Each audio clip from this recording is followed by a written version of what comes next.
जीएफटी हिंदी जून 5। सच्ची प्रार्थना। वैसे तो ईमानदारी का अभ्यास करना मुश्किल है, लेकिन बहुत फायदेमंद होता है। Basic express number 86। ईमानदार होना कितना कठिन है। हम में से अनेक एनए में आते वक्त इतनी उलझनों से भरे होते हैं कि हम यह समझ ही नहीं पाते हैं कि हकीकत में हमारी जिंदगी में क्या कुछ घटित हुआ है और क्यों कर हुआ है। और इस सब को समझने बूझने में ही कई दफा महीने और साल दर साल गुजर जाते हैं। हमारी जिंदगी की हकीकत हमेशा वही नहीं होती जैसा कि हम दूसरों को बताते हैं। हम अधिक सत्यनिष्ठ होना कैसे शुरू कर सकते हैं? हम में से बहुत से प्रार्थना में ईमानदारी पर बने रहना सबसे सरल समझते हैं। अपने साथ संग के एडिक्टों के बीच कभी कभी हमें लगता है कि पूरी सच्चाई को बयां कर पाना बड़ा मुश्किल है। हम यह निश्चित समझते हैं कि अगर यह सच्चाई दूसरों को पता लग गई कि हम वस्तुतः हैं क्या, तो वह हमें स्वीकार नहीं करेंगे।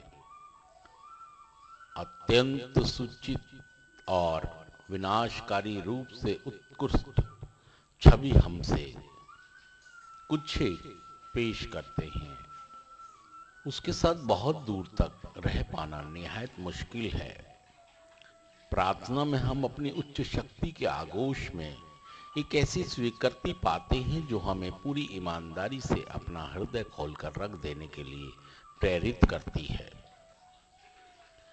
ज्यों ही हम अपने ईश्वर के साथ ईमानदारी पर अमल करना शुरू करते हैं, त्यों ही हम बहुधा पाने लगते हैं कि यह विधि दूसरों के साथ संवाद स्थापित करने में जोरदार तरीके से प्रभावी हो रही है। इससे हम में ईमानदार होने की आदत पड़ने लगती है। जब हम मीटिंग में दूसरों के साथ कार्य करते हैं और आपस में शेयर करते हैं, तब हम अपने ईमान पर अमल करने लगते हैं। बदले में हम देखते हैं कि हमारी जिंदगी दोस्ती गहरे रिश्तों में स्मूथ होती चली जा रही है। हम इससे भी आगे बढ़कर यह महसूस करने लगते हैं कि अब हम अपने प्रति भी ज्यादा ईमानदार हो सकते हैं। हमारा अपना स्वयं का आत्म, जो शायद हमारे व्यक्तित्व का सबसे सच्चा इंसान होता है। ईमानदारी एक गुण है जिसे अभ्यास से विकसित किया जा सकता है। सदैव पूरी तरह सच्चे बने रहना आसान नहीं होता, लेकिन जब हम एक बारगी ही अपनी उच्च शक्ति के संरक्षण में इस पर चलना शुरू कर देते हैं, तब हम पाते हैं कि अपनी ईमानदारी को दूसरों तक पहुंचाना कितना सरल है। सिर्फ आज के दिन मैं अपने ईश्वर के, स्वयं के और दूसरों के प्रति ईमानदार रहूंगा। थैंक यू दोस्तों, शुक्रिया सुनने के लिए।